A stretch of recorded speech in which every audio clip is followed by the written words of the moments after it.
শুধুমাত্র শারীরিক সম্পর্ক তৈরি করা আর বাচ্চার জন্ম দেওয়ার জন্য মানুষ সংসার করে না। সংসার একটা অভ্যেস, যা একসঙ্গে থাকতে থাকতে গড়ে ওঠে। একে অপরের সাথে কথা বলতে বলতে, একে অপরকে সহ্য করতে করতে এই অভ্যেস গড়ে ওঠে। সংসার মানে হলো একসাথে থাকতে থাকতে একে অপরের গায়ের গন্ধটা আত্মস্থ করে নেওয়া।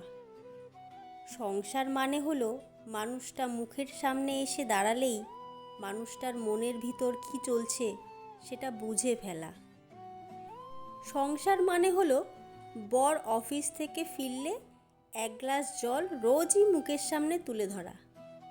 সংসার মানে হলো ছেঁড়া বোতাম সেলাই করতে করতে নিজেদের মধ্যে ভুল বোঝাবুঝিগুলো মাঝে মধ্যে সেলাই করে নেওয়া। সংসার মানে হলো অ্যাডজাস্টমেন্ট, তোমার আমার থেকে আমাদের হয়ে ওঠা। সংসার মানে মাছের ঝোলে নুন বেশি হলেও চুপচাপ হাসি মুখে খেয়ে ফেলা।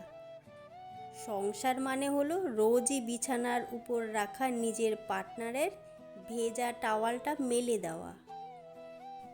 সংসার মানে হলো বিয়ের ডেট, একে অপরের জন্মদিনের তারিখ ভুলে গেলেও মানিয়ে নেওয়া। সংসার মানে গাঢ় নীল রঙের নিজের পছন্দ না হওয়া সত্ত্বেও পার্টনারের পছন্দ বলে একদিন নীল রঙের পাঞ্জাবিটা পরে ফেলা।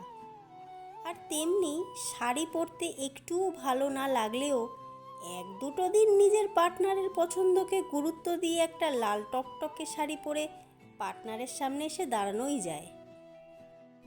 সংসার হলো একটা প্রতিজ্ঞা, যার মধ্যে মান, অভিমান, রাগ, ক্ষোভ, দুঃখ, ব্যথা সবই থাকবে।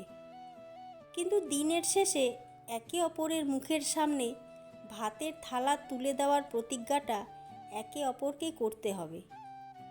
সংসার মানে হলো মাসের শেষে টাকা পয়সার হিসেব করতে করতে একটা দীর্ঘ নিঃশ্বাস ফেলে স্ত্রীকে জড়িয়ে ধরে বলা, আজ তোমার কোলে মাথা রেখে ঘুমাবো, আজ আমায় একটু ঘুম পাড়িয়ে দাও। সংসার মানে হলো মাঝরাতে বরকে ঘুম থেকে তুলে শিশির ভেজা রাস্তায় হাঁটতে যাওয়ার বায়না ধরা। সংসার করা সহজ, কিন্তু একটা সংসারকে প্রতি মুহূর্তে যাপন করা সহজ নয়। সংসার মানে হাজারো ব্যস্ততার মধ্যেও একবার অন্তত ফোন করে জিজ্ঞেস করা, খেয়েছো? সংসারে ভাঙা গড়া ওঠা নামা থাকবেই, কিন্তু হাঁপিয়ে গেলে চলবে না। একে অপরকে মানিয়ে নিতে হবে, একে অপরের সমস্যায় পাশে থাকতে হবে, একে অপরকে সাহস জোগাতে হবে।